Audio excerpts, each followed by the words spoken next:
본인도 정치적 고난을 직접 오랫동안 겪었던 사람으로서 여러 정치인들의 흥망성쇠를 보셨잖아요. 예. 이재명 대통령의 특장점은 뭡니까? 문제 해결 능력일 거라고 봅니다. 저는. 그리고 처음보다 점점 더 신뢰를 많이 쌓아갈 것이다.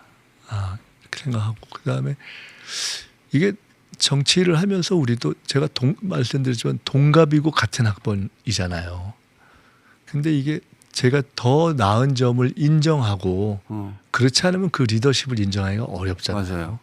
근데 제가 인정하거든요. 어떤 점에서 인정하게 된 거예요? 전에도 그런 모습 굉장히 좀 그 뭐랄까요 흥미로운 커플로 봤거든요. 제가 왜냐하면은 잠깐만 요 얘기만 할게요. 한 사람은 중학교 고등학교도 못 나왔어요. 한 사람은 과잉학번이에요. 하다 보니까 그렇게 된 거예요. 저도 처음부터 그러지 않았어요. 근데 어느 순간 두 사람이 같은 나이 같은 학번인데 만나가지고 굉장히 합이 좋은데 어쩌다가 저렇게 됐지? 궁금했거든요. 그것 좀 설명해 주세요. 첫째는 철학적 결이 같아서 그런 것 같습니다. 제가 아까 말씀드린 저는 2002년에 그 경험 이후로 18년을 거치면서 딱 하나 남은 게 있다면 결국 제일 중요한 게 모든 정치공학과 전략이 아니라 국민이다라는 생각을 뼈저리게 하고 근데 대통령의 철학은 한마디로 얘기하면 결국 국민이 한다는 거잖아요. 그 철학의 결이 같기 때문에 민주당의 당원 주권론에 대한 생각도 100% 일치하고 가야 될 방향에 대해서 그게 하나 있고 그러다 보니까 또 개인적으로 무슨 개파적 이런 걸 안 하는 그 결도 같고 동년배인데 통상 이야기하는 86세대에 지금까지 지적됐던 여러 가지들에 있어 비교적 조금 약간 다른 스타일이 있는 것이 하나가 있고요.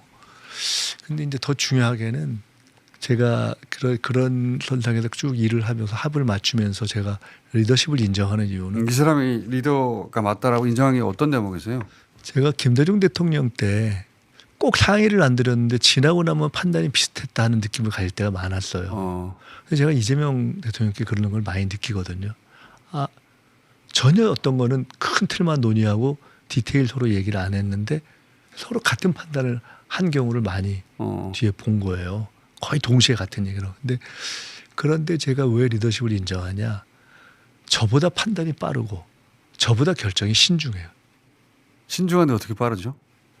판단이라는 것은 직감적인 게 있는 거죠. 사실 딱 보고 감이라는 게 오잖아요. 그렇죠. 근데 그렇다고 해서 꼭 바로 그때 결정하지는 않잖아요. 그렇죠. 검증하지 않습니까? 그러니까 저도 비교적 그런 감이 있다고 생각하는 편인데 돌이켜보면 여러 가지 사안들에 있어서 가령 우리가 중도 보수론 이런 거를 제기한다든가 하나의 예예요. 또 다른 여러 가지 사안들에 있어서 저희 내부에서 결국은 저희 당 전체에서 가장 판단이 빠른다는 생각을 한 적이 많아요. 이재명 대표가 예를 들어 금투세 정책에 있어서 금투세 같은 것들을 뭔가 손을 봐야 된다라는 것을 내부에서 그렇게까지 민감하고 중요하게 생각 안 할 때 먼저 문제 제기를 했어요. 근데 먼저 생각하는 그 차이가 꽤 앞인 거예요. 근데 제가 별로 문제를 느끼지 못했던 때 문제 제기한 경우가 많아요. 그러니까 저보다 빠른 거죠. 물론 어떤 경우 때는 제가 더 먼저 생각하는 이슈들도 있을 수 있어요.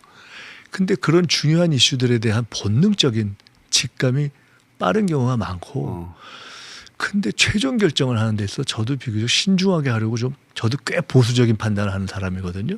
특히 선거를 이런 거 할 적에는. 근데 대통령은 어떤 결정을 해야 되는 데드라인에 마지막까지 10의 결정을 되면 9.99까지 씁니다. 스타일이.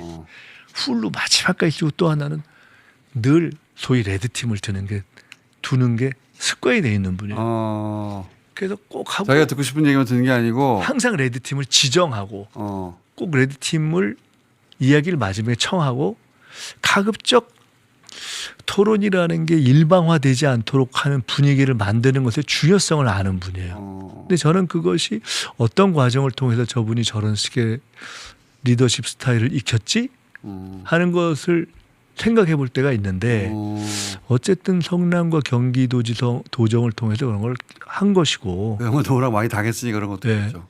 물론 이것과 다른 예를 들어 과거에 계곡 문제를 해결하는 그런 어떤 현장 돌파력 이런 것은 별개입니다. 그런 것은 이재명 특유의 많이 사람들이 그러니까 알고 대중적으로 접한 하나의 영역이 있는 거고 있네.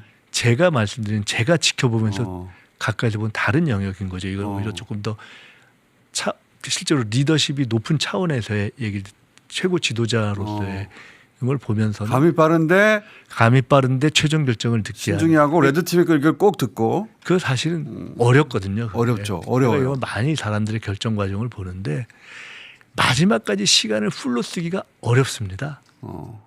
그 전에 하는 경우가 많거든요.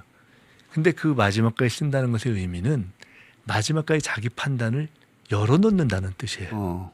그러니까 내 판단이 어느 정도 직갑이 있지만 경우에 따라 그걸 변경시킬 수 있다고 열어놓고 어. 그것을 할 수 있는 제도로서의 레드팀이라는 것에 자유를 주고 저는 그것을 가장 핵심적인 말씀대로라면 정말 훌륭한 리더인데 의사결정 과정이 굉장히 그것이 중요하다고 생각합니다. 그래서 그거는 저는 이렇게 표현돼 같이 일했던 상당수의 사람이 저는 그 점을 인정하는 것이 아닌가 이렇게 봅니다. 정청래 의원도 비슷한 얘기를 하긴 했어요. 예. 다른 방식으로 뭐 표현하긴 했지만 예. 쭉 다른 사람 얘기를 듣고 다른 사람이 하는 얘기를 듣는 걸 보고 있으면 아, 이게 먹혔구나. 설득됐구나 생각하게 될 만큼 경청해 준다는 거죠. 그게 물론- 이제 마지막까지 듣는다는 물론 얘기죠. 그렇게 해서 경청해서 변경시키는 경우도 있고 다 듣고 자기 생각대로 하는 경우도 맞아요. 있겠죠. 근데 그건 뭐 당연한 거죠. 그거는 그치. 고집이 아니라 종합적으로 들어봐도 자기 판단이 더 맞을 수가 있을 때 그렇게 하는 것인데 근데 그 마지막까지 듣는다. 그런 거죠. 근데 굉장히 중요하고 저도 성격이 때로는 경험을 통해서 제가 좀 천천히 결정하지 원성격은 급하기 때문에 예. 생각은 그렇게 하면서도 빨리빨리 마음을 정하는 경우가 있는데 우리 대통령 그러니까 대표 시절에 보면은 안 그렇더라고요. 제가 본 이재명 대통령의 장점들도 많은데 근데 제가 같이 정치를 한 동료는 아니다 보니까 그 동료들이 본 네. 가장 가까이서 본 정치가 이재명의 장점 뭔가 그게 궁금해서 여쭤본 건데. 한 가지만 더 말씀드리면 네. 닥죠. 그게 중요한 거라고. 맞아요. 그러니까 이게 토론을 하는 이런 과정에서 어둡지 않기 때문에 맞아요. 그거 참 신기한 대목이에요. 네. 인생 전체가 고생이 많은데 굉장히 밝아요. 기본적으로 밝고 이렇게 긍정적으로 파지티브하기 때문에. 명랑한 사람입니다. 네, 그러니까 그래서 제가 한마디로 얘기하면 이재명은 유쾌한 토론가다. 제가 그렇게 얘기를. 지금 G7 가가지고 다른 정상들을 만날 때 표정을 잘 보시면 명랑해요. 약간 개구진 면이 있습니다. 개구진 게 있죠. 그래서 아까 이제 잘할 거냐고 물어보셨는데 잘하는 거 외엔 대안이 없어요. 그거 잘 해야 돼요. 그래서 무조건 제가 이런 얘기를 하는 겁니다. 야당도 네. 한 2년은 좀 봐주고 도와줘야지. 못하면 그다음에 평가하면 되잖아요. 야당이 그럴 리가 없죠. 국민의힘이. 하여간 그렇게 되도록 인내심을 갖고 하겠습니다.